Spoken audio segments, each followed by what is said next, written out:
Kagising ko lang, ngayon lang ako off sa trabaho.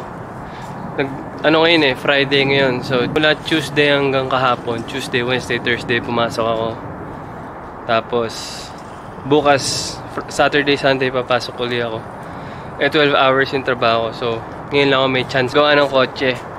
Kasi bukod sa June na yung change oil nitong kotse, nagtatagas din siya sa oil pan. So bumili ako ng bagong oil pan. Yung stock oil pan ko kasi plastic. May kita nyo mamaya. Ang Audi Volkswagen, maraming mga plastic parts sa makina to. Water pump nito prone sa failure kasi plastic. Oil pan plastic. Bumili ako ng aftermarket na oil pan. Aluminum na siya. Kumbaga parang yung ano na siya. Yung mga shell ng makina yung mga crank shell ng makina ng Mio. Parang ganun na yung material na nabili ko. So gagawin natin ngayon, oil change tayo, tsaka papalitan natin yung oil pan. Palit din sana ang spark plug kaso hindi ako nakabili kagad, nawala sa isip ko. Pero kung ano lang munang dito yung gagawin natin. So, jack ko yung kotse. Yan, importante meron tayong jack stand kasi mahirap na. Nagka-car slip dyan, ugaliin nyo mag-jack stand o kaya kung wala kayong jack stand, yung iba gulong ginagamit nalagay sa ilalim. Mga spare tire, gano'n.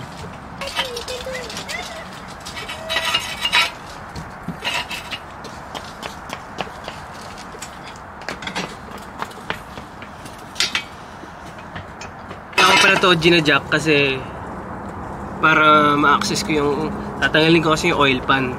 Yung mababa yung kotse. Kailangan natin siya iangat. Hindi na ako magulat pag bigla na lang natumbay ang camera.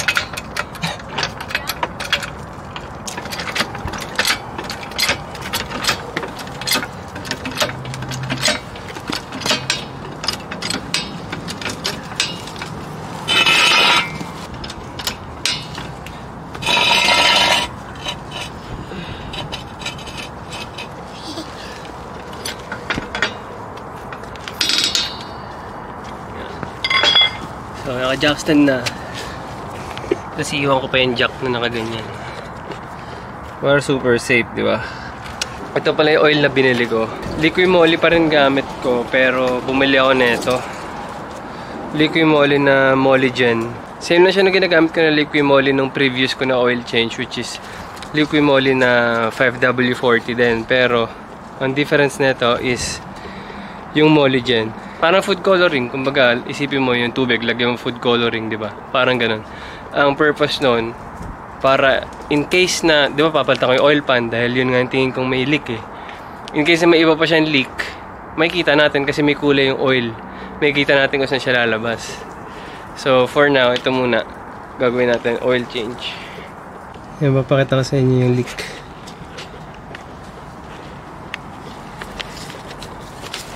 Yan ah. Grabe, di ba? Basang-basa yung ano, yung under tray. So, ayun, grabe magtulo. Ayan, so natanggal ko na yung under tray niya. Yung underliner. Kung ano man tawag nyo dyan. Ayan, no? Grabe langis. Oh. Ayan, dadarin na natin yung oil. Bago pa to, 3,000 miles lang tinakbo niyan. Pero, ayun o, nagtatagas. Ito yung oil pan ko na plastic. So, yung nakuha nating oil pan is ganyan pa rin naman siya, OEM style, pero hindi na siya plastic. So, ito yung nabili nating oil pan.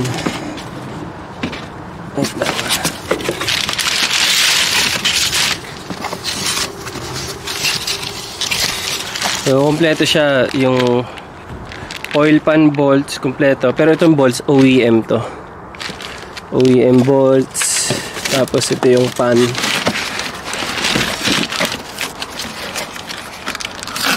Kinabit ko na yung gasket na ito eh.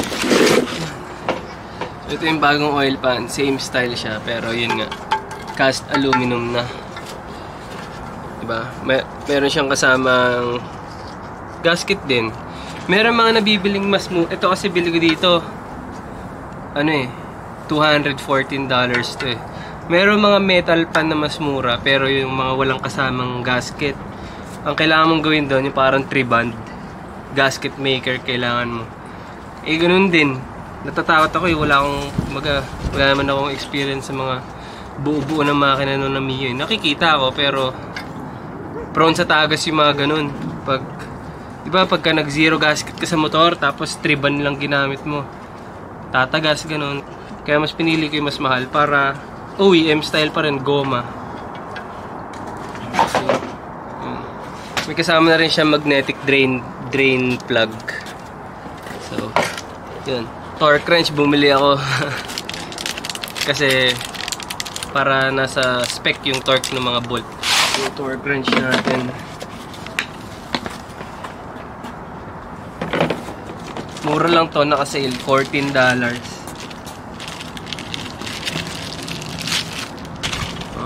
Hindi na tayo peke na. Totoo na. Paano ba gumamit nito? Utangin na, bibili-bili, hindi marunong gumamit. Yan, unlock.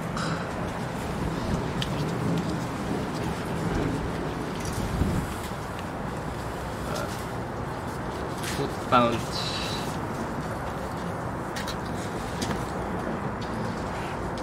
Yan.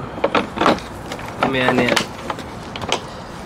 Drain lang muna natin yung oil. Bakbapot yun nandyan.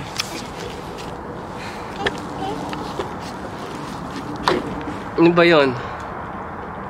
Say hi!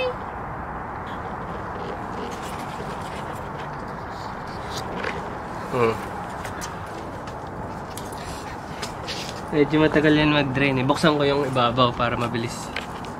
Medyo ang tagal niya mag-drain. Dahil lang is eh. Parang 6 liters ata ito. Oh, hindi-drain pa rin. Tulo pa rin.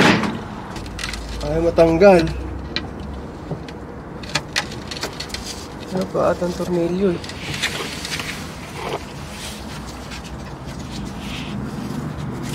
Ay, may isa pa, gago.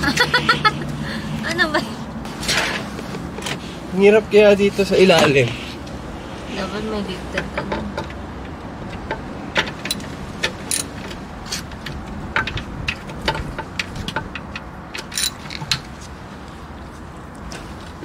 Bakit kasi may nakikisilip sa... Kaya mo siya para... Kaya din ako sa tatay ko dati. Kaya ako natuto. Isipin mo kung di ako marunong ng mga ganito, laki-lagi ng gastos. Dito sa Amerika.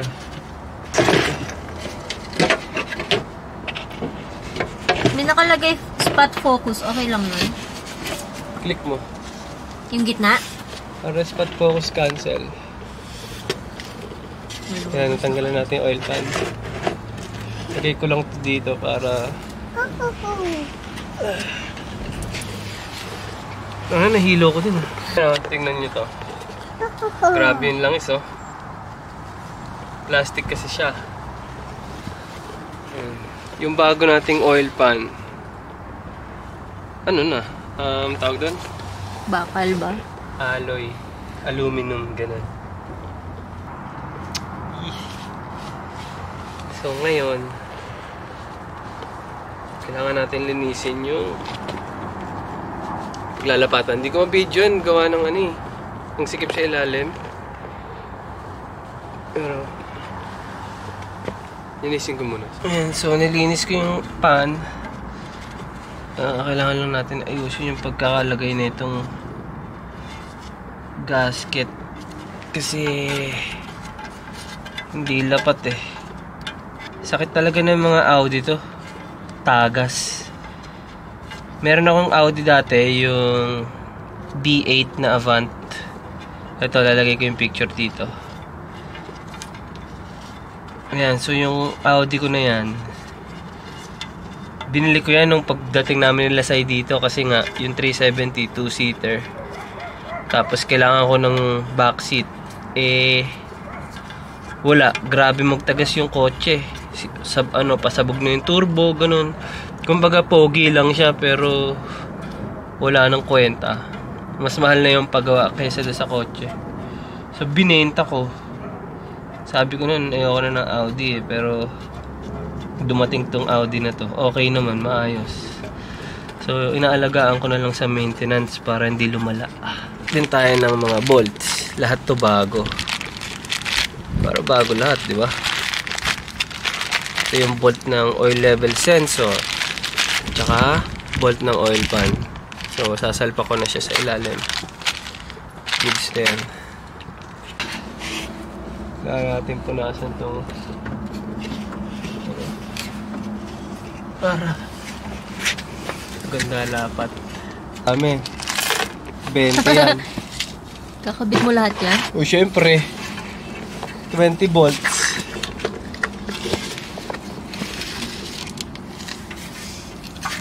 Oy!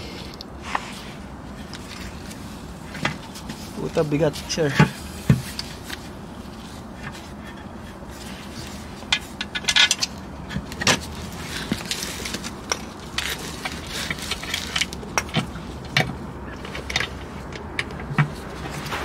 No.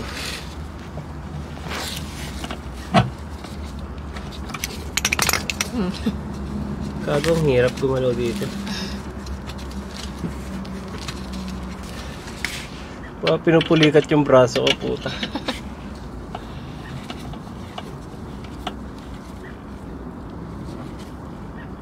Hand tight lang muna, tapos mamaya tayo magsisikip. Paano pag may tagas pa rin? Hindi bobo yung pagkakakabit ko. Pero sure ka na, ano, Na? yun na yung problema? Hindi. Okay. Hindi. Sure ako na tumatagas yung oil pan. Oo nga, pero kung saan ang gagaling ba? Kaya nga ito, dito natin malalaman eh. Laban nabibiling rampahan, yung dito lang sa harap. Rampahan? Oo, para umakyat ng mas maano. Meron naman. Ba't di ka na lang bumili ng ganun? Lowered yung kotse eh. Hindi pwede. Mayroon isang pa. Kung mga, pick up, ganun pwede. Or SUV. Tangin, sakit ng braso ko. Ilan pa lang to? 4 pa lang nakakabit ko. Oh my God. Ang dami pa. Dito. Sana kung meron kayong Ba't di na lang ganun yung binili mo? Ano? Ba't di na lang ganun yung binili mo? Mahal ba yung ganun? Hindi naman. Gaya kay Slater. Buti pa si Slater, may impact gan eh. Puta ako wala eh. Nasalpa ko ni oil pan, di na ako nakapag-video kasi lumalamig na. Natin, pinakita ko na kanina. Liquid money.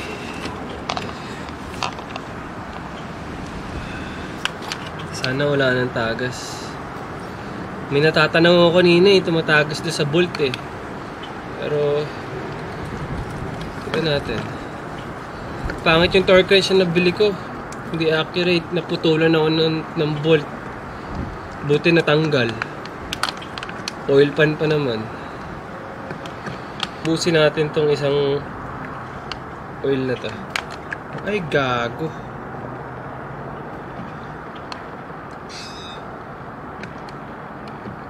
Mapon. Ayun, lakas ng hangin. Shit.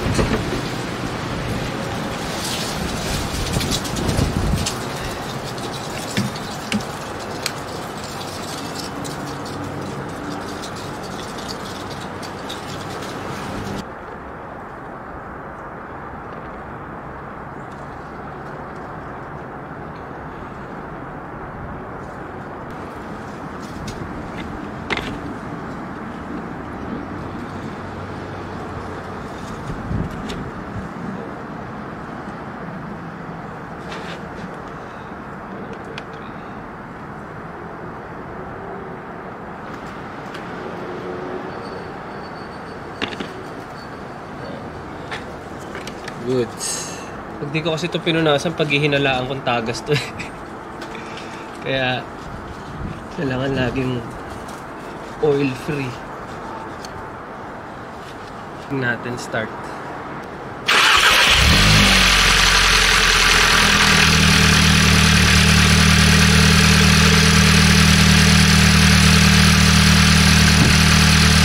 Tignan natin sa ilalim, baka may tagas. Yung oil pan, mukha namang okay siya. So, ang gagawin ko, i-test drive ko siya. Ilinisin ko yung pinunasan ko lahat ng mga tinagasan, gano'n, para sisilipin ko na lang ulit.